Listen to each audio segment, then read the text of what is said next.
गोलिया सेवा समवाय समितिर वार्षिक साधारण सभा बालेश्वर जिला खैरा ब्लॉक गोलिया पंचायत गोलिया सेवा समवाय समितिर वार्षिक साधारण सभा गोलिया कल्याण मंडप परिसर में अनुष्ठित हो जाइछि।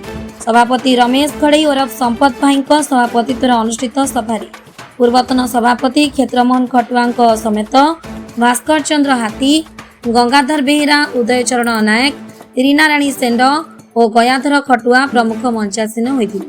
परिचालना परिषद सभ्य नृसिंह चरण द्विवेदी, केशव चंद्र सामल, नकुल चरण नायक, सनातन दास, क्षीरोद कुमार घड़ाई जोग देथिले। वास्तव सेवा समवाय क्षति चलुछि बोली सभापति श्री घड़ई तांको वक्तव्य कहिथिले। संपादक प्रशांत कुमार नायक सेवा समवायर वार्षिक आय व्यय और लाभ क्षति इत्यादि विषय समस्त सम्मुखରେ उपस्थापन करथिले।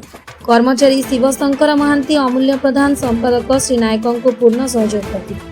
स्वयं सहायिका गोष्ठी, चाषी, महिला गोष्ठीर कर्मकर्ता माने जोग देथिले।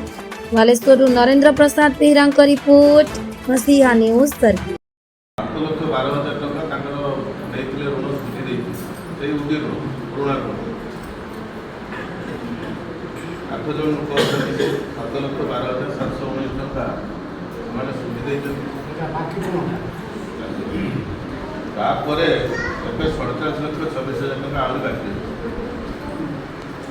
तो जदि सेई ऋणटा सुझी दिया जाता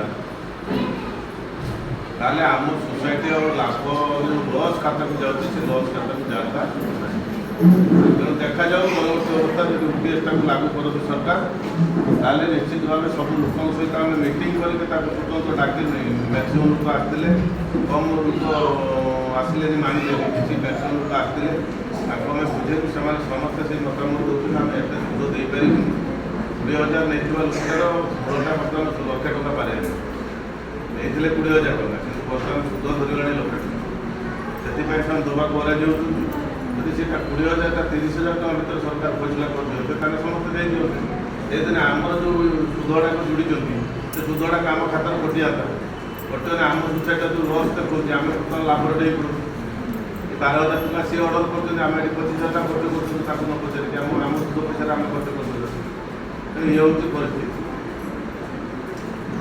द्वितीय कथा हूँ जे आमर धान प्रोक्योरमेंट